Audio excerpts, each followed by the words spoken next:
Alhamdulillah, wassalatu wassalamu ala Rasulillah wa ala alihi wa sahbihi wa mawala. La haula wa la quwwata illa billah. Allahumma shalli wa sallim wa barik ala nabiyyina Muhammadin sallallahu alaihi wasallam wa ala alihi wa sahbihi wa mawala. Bapak-bapak dan ibu-ibu jamaah Masjid Al-Muhajirin Radulasa yang dirahmati Allah Subhanahu wa taala. Ini kesempatan hari ini alhamdulillah kita kembali berjumpa. Buat yang lain ini suku yang rutin karena memang luar biasa Ahadnya ramai. Buat saya hari ini spesial karena hari ini tepat saya berusia 43 tahun. Ulang tahun saya jadi berarti. Yang mau kasih kado boleh. Masih muda.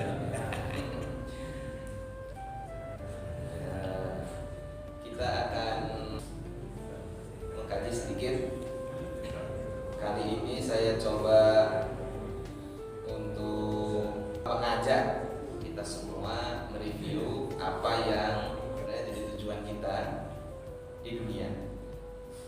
Tujuan kita di dunia itu kan gak lain untuk mendapat kebahagiaan dunia dan akhirat. Tapi dari semua itu tetap yang paling utamanya adalah yang kita kejar adalah kebahagiaan akhirat. Kata Allah, wabtaghi fima ataqallahu darul akhirah wa la tansa nasibaka minad dunya wa ahsin kama ahsanallahu ilaika wa la tabghil fasada fil ardh. Jadi carilah olehmu, kata Allah, fima ataqallahu darul akhirah, kebaikan dan peruntungan dari apa yang Allah anugerahkan kepadamu untuk akhirat. Tapi wala tansa nasibaka minad dunya, jangan lupakan nasibmu, kira-kira gitu. Jangan lupakan peruntunganmu, kebahagiaanmu di dunia. Caranya wa ahsin kama ahsanallahu ilaik, berbuat baiklah sebagaimana Allah telah berbuat baik kepada. Terus kunci keduanya wala tabghil fasada fil ardh, jangan melakukan kerusakan di muka bumi. Itu kunci-kunci atau intinya paling tidak sesuatu yang oleh Allah berikan garis benang merah di dalam menjalani kehidupan ini. Nah, bapak-bapak dan ibu-ibu, kata bahagia itu atau kebahagiaan itu di Quran banyak istilah yang digunakan. Misalnya kata sa'adatun itu pakai sin, maknanya bahagia. Atau kata falaha, makanya ada di Quran sering istilah la'allakum tuflihu. Kalau kita baca ayat sering ujungnya ini seperti ini. Kadang-kadang Quran juga mengistilahkan kebahagiaan itu dengan kata faraha. Atau karena dalam ayat dikatakan likaila tahzan ala ma fatakum wala tafrahu bima atakum. Manusia itu jangan terlalu down ketika dapat dapat musibah, juga jangan terlalu bergembira pada sesuatu yang baru saja dia dapatkan. Ya biasa-biasa saja maksudnya. Jadi likaila tahzan ala ma fatakum wala tafrahu bima atakum. Kali lain agama ini juga menggunakan istilah, atau bahasa Arab itu menggunakan istilah kebahagiaan itu dengan istilah tuba. Ya, sering lah bapak-bapak sering dengar. Misalnya kata Nabi, tuba, atau kata ulama, tuba liman syaghalahu aibuhu an uyubin nas. Berbahagialah orang yang disibukkan dengan ngurusin aibnya sendiri sehingga dia nggak sempat ngurusin aib orang lain. Kata tuba dalam Quran disebutkan satu kali. Ya, kata tuba disebutkan satu kali dalam surat Ar-Ra'd ayat 28 disebutkan kata tuba itu sendiri. Walhasil bahwa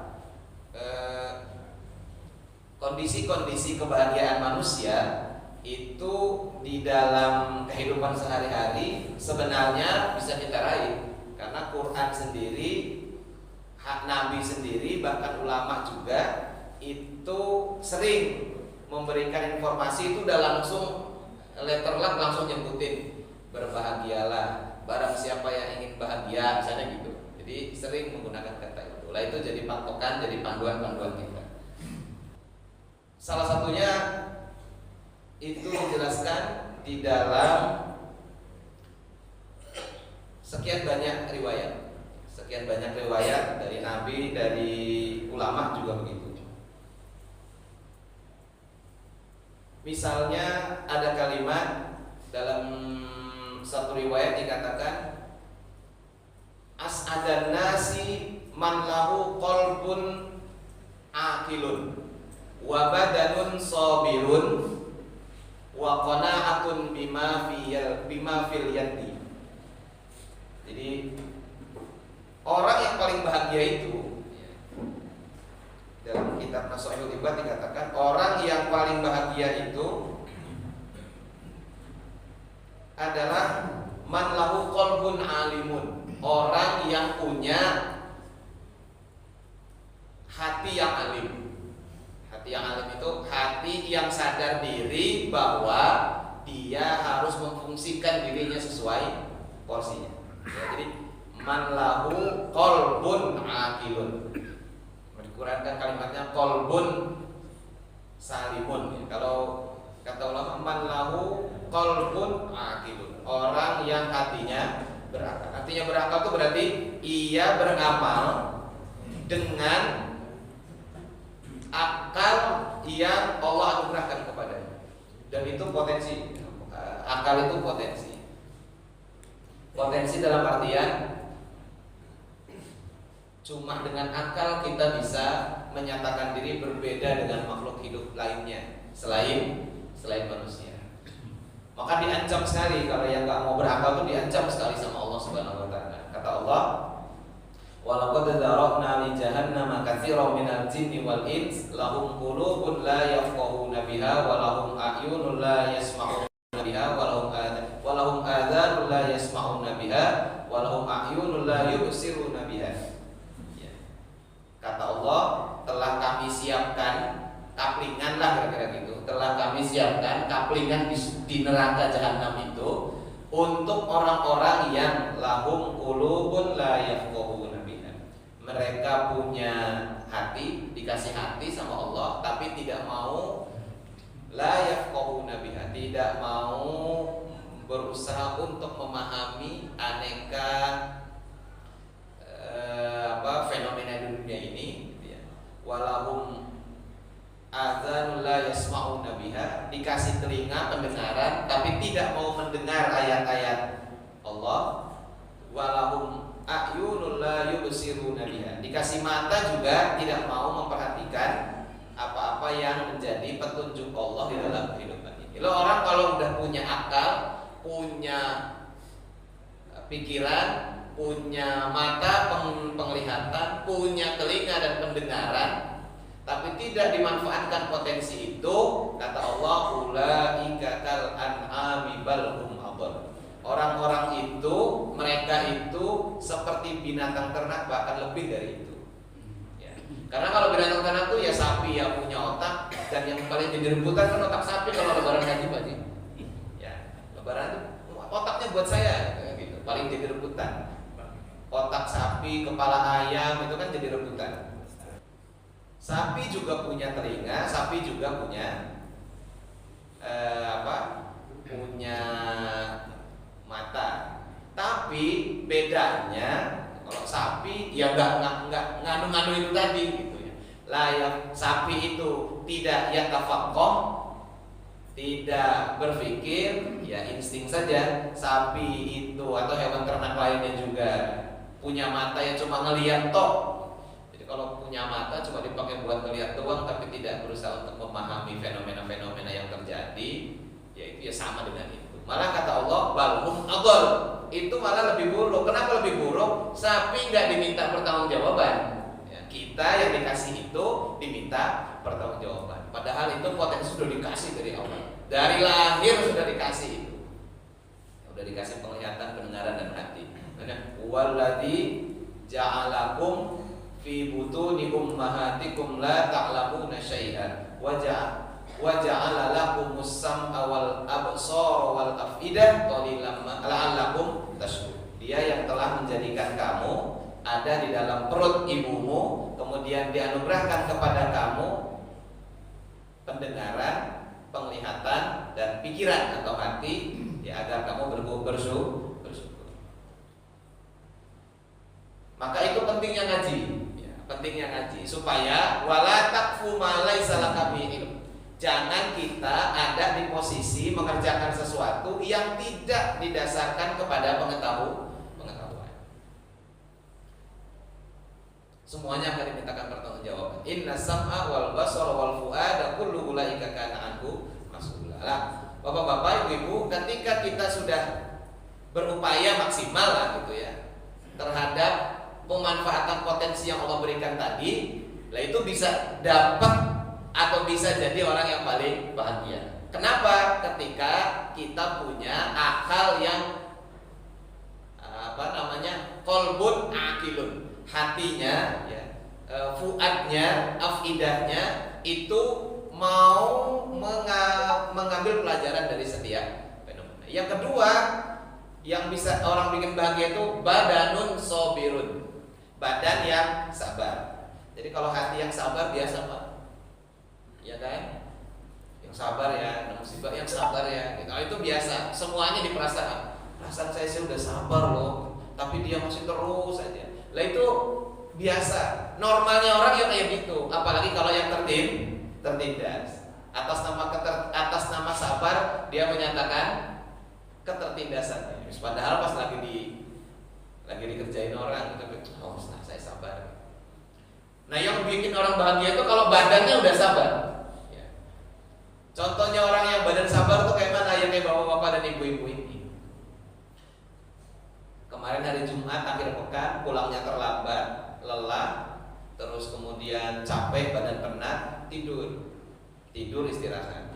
Itu yang kemudian bisa bangun subuh dan memenuhi ruangan ini kalau bukan badannya yang sabar, ngeladenin kemauan hati bapak-bapak dan ibu-ibu, itu gak bakalan berangkat Pak. Wong subuhnya sekarang cepet, biasanya jam 5, kita masih bisa nambah setengah jam lagi. Ini jam 4 udah diudag-udag udah harus berangkat ke masjid. Itu tanpa badan yang sabar, nggak bisa. Harus yang punya badan sabar baru bisa beraktivitas seperti itu.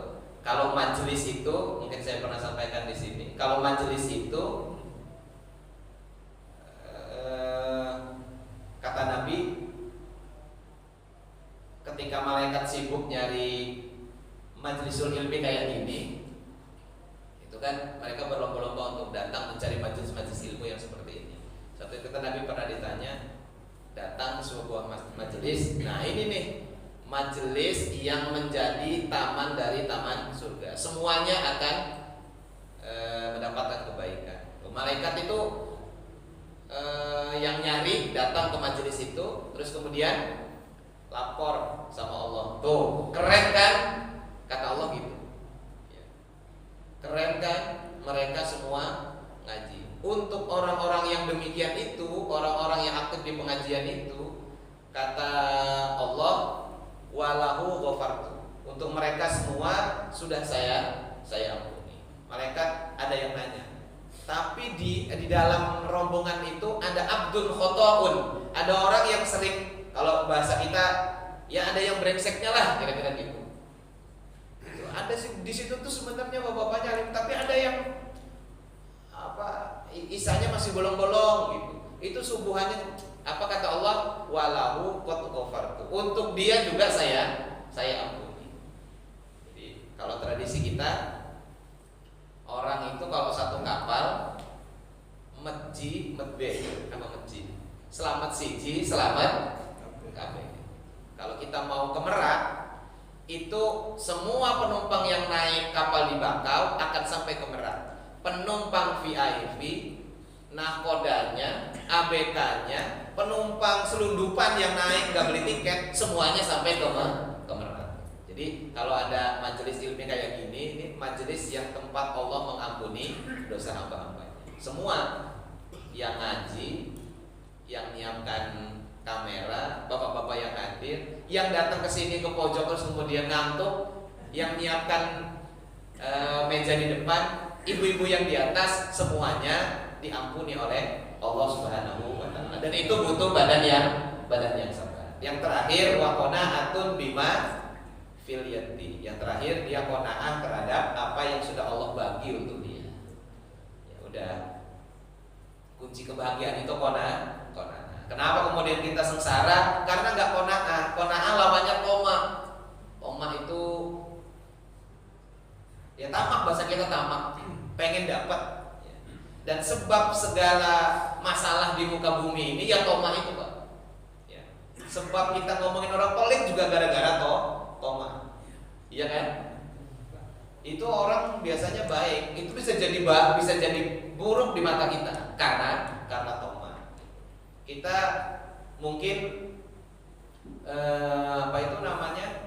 nggak pernah bilang Pak Gubernur atau Ibu Wali Kota pelit, yang jarang ketemu. Tapi kalau ada panitia yang ngajukan proposal nggak dikasih, itu bakal bilang, wali pelit. Pasti bilangnya gitu. Itu kenapa bilang begitu? Karena toma. Karena pengen dapat. Pokoknya intinya kalau pengen dapat mesti. Dan itu latarnya sebabnya toma. Nah, di depan itu rame. Ada yang nggak dapat nanti. Mana panitia ini? Mesti bilangnya gitu. Ada yang nggak dapat lontong misalnya gitu, Pak. Gimana panitia ini? Saya itu gara-gara pengen dapat. Kalau nggak pengen dapat ya anteng-anteng aja. Ya. Nah itu kuncinya qanaah kan begitu. Pokoknya apa yang saya dapat itu akan jadi sebab kebahagiaan. Nah itu redaksi bahagia dengan menggunakan kata sa'ada atau sa'adatu. Kali lain Imam Yahya bin Mu'az Ar-Razi itu juga ngasih gambaran ke kita tentang gimana sih biar orang bisa bahagia di dunia dan memastikan dia bahagia di dunia ini. Kata Imam Yahya bin Mu'az Ar-Razi yang wafat tahun 258 Hijriah di Naisabur, kata beliau, tuba liman tarokat dunya qabla an tatsrukahu wa man bana qabrahu qabla ayyadkhulahu wardo Rabbahu qabla ayyalqahu. Ya, 3 juga kata beliau yang bisa jadi berbahagia seseorang. Yang pertama, tuba liman tarokat dunya qabla an tatrukahu. Berbahagialah orang yang sudah meninggalkan dunia sebelum dunia itu meninggalkan dia. Apa maknanya ini? Ya, jadi berbahagialah orang yang sudah meninggalkan dunia udah dia tinggalin sebelum dunia itu meninggalkan dia. Maknanya apa maknanya? Maknanya adalah kita punya dunia nih. Allah kasih segala kenikmatan dunia dan normal kalau senang dengan dunia. Zuyyina lin-nasi hubbus syahawati minan nisa wal banin wal qanatiril muqantarati minadz zahabi wal fiddati wal khairil musawwamati wal an'ami wal harth. Setiap kita itu dihiasi kecintaan kepada istri. Kalau ibu berarti suaminya. Ya. Tapi inilah khitabnya kepada pasangannya lah. Hubbus syahawati minan nisa wal banin, dan anak keturunan. Wal qanatiril muqantarati minadz zahabi wal fiddah. Juga perhiasan uang dan lain sebagainya, baik berupa emas dan perak. Wal khairil musawwamah,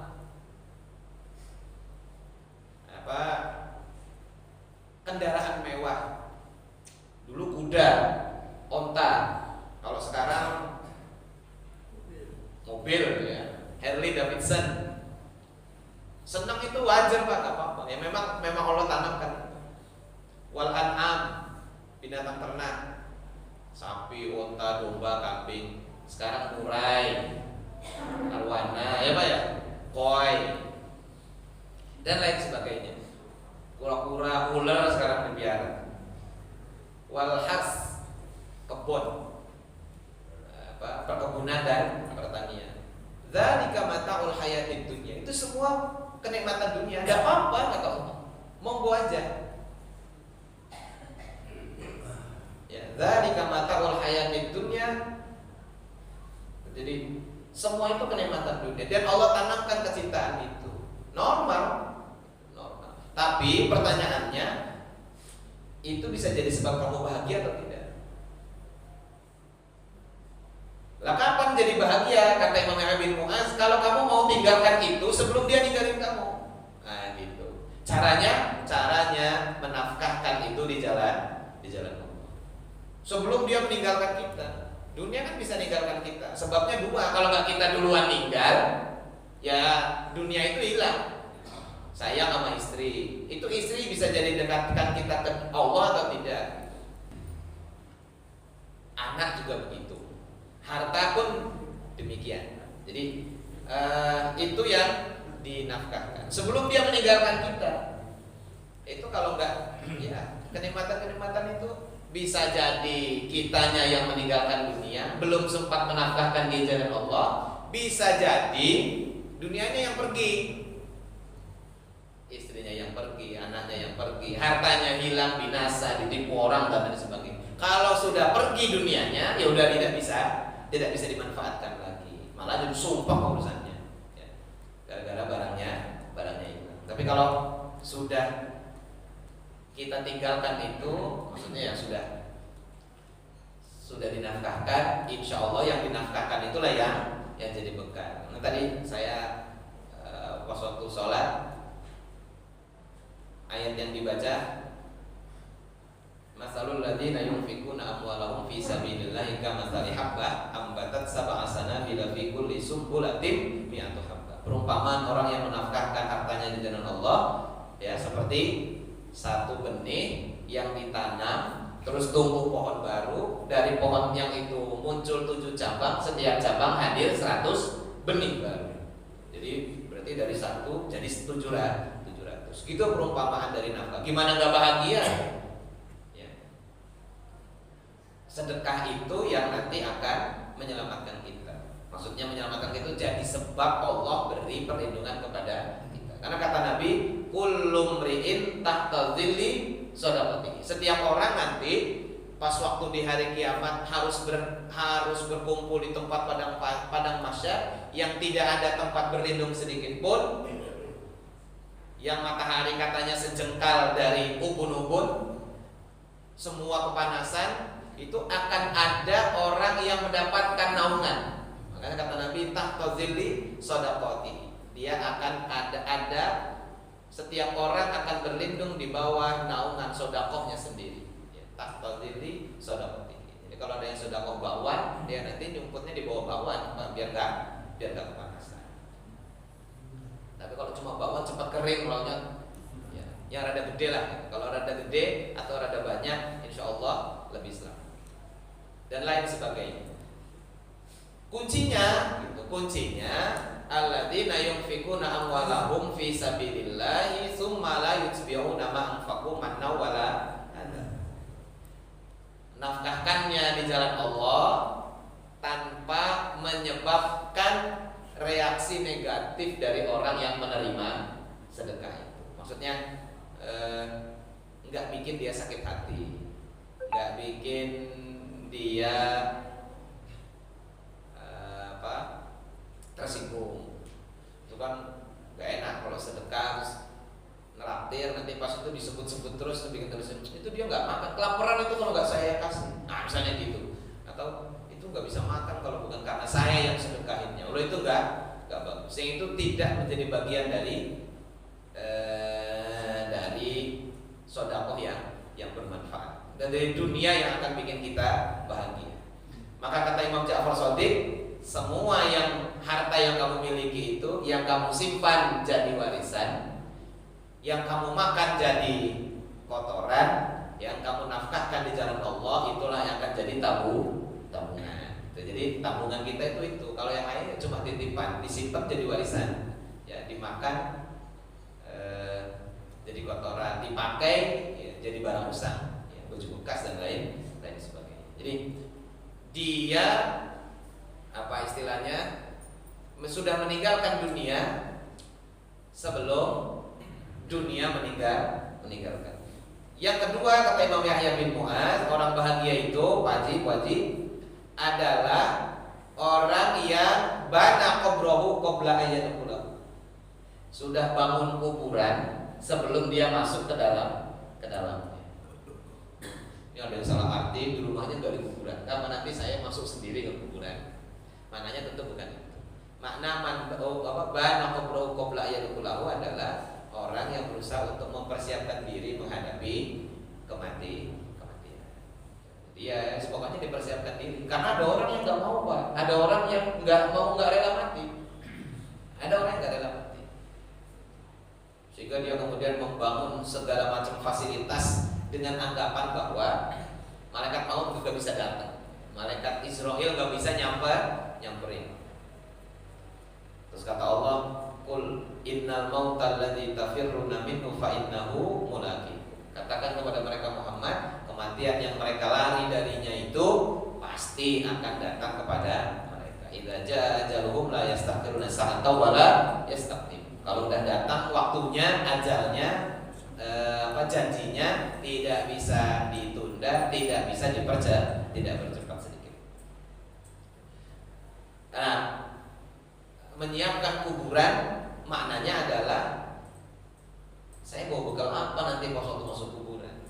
Menyiapkan kuburan juga maknanya menghadapi kematian. Tidak hanya menghadapi kematian, tapi juga bagaimana mempersiapkan diri dalam menghadapi kehidupan setelah kematian. Itu yang paling penting. Jadi kehidupan setelah kematian itu yang menjadi fokus dari prepare kita, kesiapan kita di dalam hidup di dunia. Yang terakhir kata Imam Yahya bin Mu'adz, orang yang bahagia itu wardarabahu qabla ayyalqahu. Dia sudah ridho kepada Allah sebagai Tuhannya sebelum bertemu dengan Allah. Enggak ada lain yang kita cari, ini semata-mata ridho dari Allah Subhanahu wa taala. Keridhoan itu tentu didapat ketika kita bisa membuktikan bahwa kita punya semangat untuk dekat dengan orang yang kita ridhoi. Ya samalah kayak bapak-bapak atau ini waktu masih bujang dulu pengen dapat ridho dari calon mertuanya. Ya itu kan berarti melakukan tindakan-tindakan yang bisa menarik simpati supaya orang tuanya ridho. Calon mertuanya gitu. Ngapain lah pokoknya yang penting ridho lah. Di Quran itu yang ngomongin ridho itu yang paling kita rata-rata hafal ya ayat Quran surat Al-Bayyinah itu. Ya, di Al-Bayyinah itu kan rata-rata kita hafal. Innal ladzina amanu wa 'amilus solihati ulaika hum khairul bariyah. Beriman dan beramal soleh. Itu aja kuncinya. Baru kita bisa mendapatkan ridho dari Allah. Kalimatnya radhiyallahu anhum wa radu an. Allah ridho kepada mereka dan mereka ridho terhadap Allah. Kalau kita gak ridho sama Allah Subhanahu wa taala, lah itu yang kata hadis qudsi katakan malam yaswal malam yardo bi qada'i wa lam yashkur ala na'ma'i wa lam yasbir ala bala'i fal yakhruj min tahtis samai wal yatlub robban siwai. Barang siapa yang tidak ridho dengan qada dan qadar yang sudah saya tetapkan, kata Allah, tidak bersyukur terhadap rezeki yang sudah aku anugerahkan, tidak sabar dengan ujian bala yang saya timpakan, silahkan keluar dari kolong langit kalau bahasa kita dan boleh cari Tuhan selain saya. Ingat, jangan minta-minta lagi sama saya, kira-kira gitu. Kalau nggak mau ridho sama apa yang sudah Allah tetapkan. Nah, bapak-bapak dan ibu-ibu, ini 3 hal yang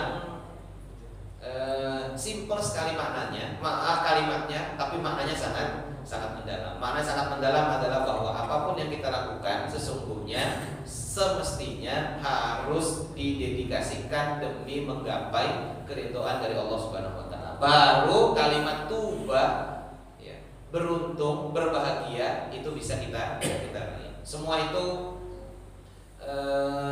prosesnya bisa kita raih. Enggak usah nunggu akhirat. Di dunia ini udah bisa kita dapat. Jadi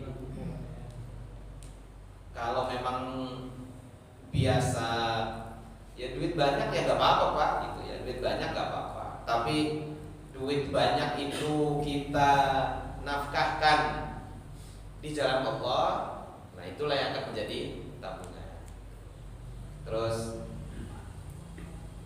amal-amal yang sifatnya harian ya monggo aja silahkan, tapi harus ada amal-amal soleh yang kita dedikasikan. Dan baru kita itu punya lebih itu kalau sudah ngamal yang sunnah lah, kalau kan bahasa kita gitu. Kalau amal wajib aja ya namanya amal wajib Pak. Amal wajib itu ya pokoknya lah gitu. Pokoknya itu yang penting terlaksana.